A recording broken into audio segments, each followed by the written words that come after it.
Andito kami sa Hidden Gem ng Tanawan City, Batangas. Kung mahilig kayo sa arts, nature, o chillscape, perfect rin lugar para sa inyo. Siya, tara dito, samahan nyo kami. Talagang antras pa lang ang mamangha ka na sa art installation nila.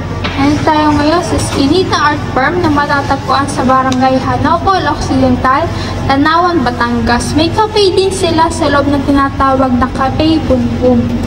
Sayang lamang at sarado nung kami pumunta, pero sulit naman na talagang tinitiyak naming mabubusog ang inyong mga mata kapag pumasok kayo din. Talaga namang nakakamangha mga artwork din. Bukod sa mga thought-sparking paintings, may makikita din kayo mga sculptures dito. Bawat isa may mga kwento.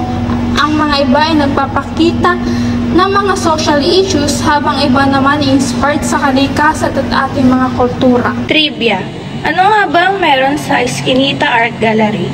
Ito ay tinatag noong 2017 ay nakuha ang pangalan nito mula sa Espanyol na Esquina or sulok. Nakalaunan ay naging Eskinita. Pilipino para sa Eskinita o maliit na kalye. Ang Eskinita Art Gallery bilang isang artist-run space sa Makati ay umaasa na magsimula bilang isang maliit na proyekto ng sining nahahantong sa mga malawak na mga paraan ng eksena ng sining sa mga tuntunin na paggawa ng proyekto, pakikipagtulungan at pakikipag-ugnayan sa komunidad.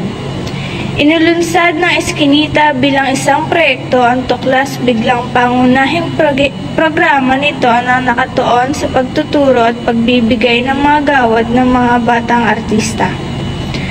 Ang programang tuklas ng Eskinita ay nakapattern sa nakaraan ni Alfredo Esquilo sa mentoring sa ilalim ng Renato Rabulan at umunlad bilang isang patuloy na tradisyon, kung saan ang mga mentor ay nagpapasa ng kaalaman ng mga mente na posibleng magsilbing susunod na mentor sa mga nakababatang henerasyon ng artista.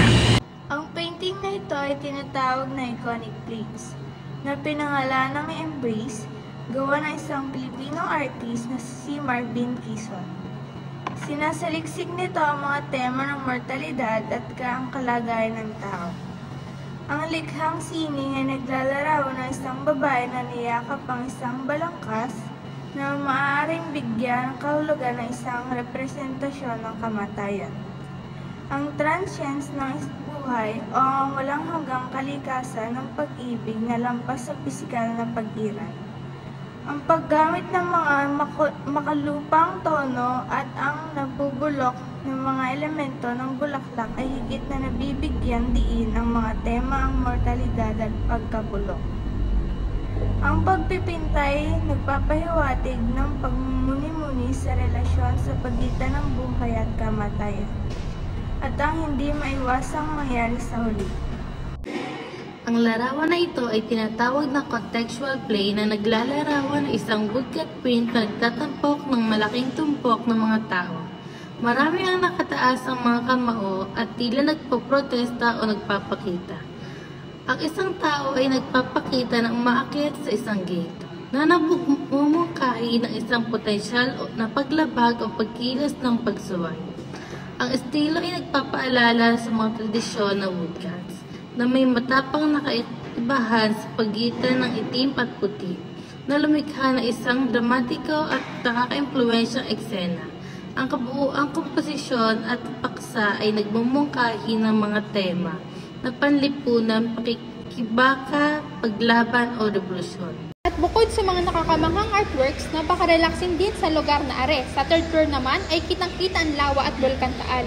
Ang sining ay nagiging isang makabuluhang paraan na pagpapahayag ng damdamin. Kakatulong din ito na mas palawakin pa ang ating imahinasyon at malikhaing pag-iisip na mahalaga sa pagharap ng mga hamon sa hinaharap. Kaya huwag niyong kalimutang pasyalan din sa Tanawan, Batangas. If you want it, you can take it.